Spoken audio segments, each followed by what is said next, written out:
শুভ সকাল বন্ধুরা। এখন বাজে ভোর 5:30।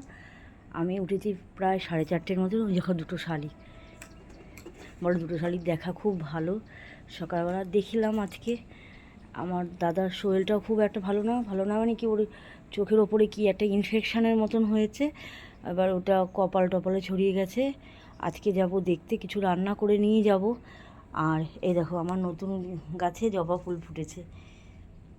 এখানে লাল জবা আর এখানে গেরুয়া জবা। এই গাছটা না শুকিয়ে যাচ্ছে, মানে এই গাছটা বাঁচবে না।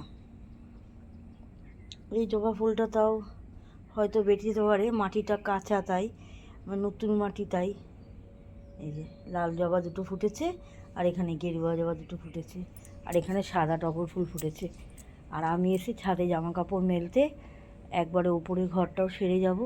আমার এই টাইমটা সকালটা খুব ভালো লাগে। তারপরে এত রোদ উঠে যায় যে তারপরে আর কোনো কিছুই ভালো লাগে না।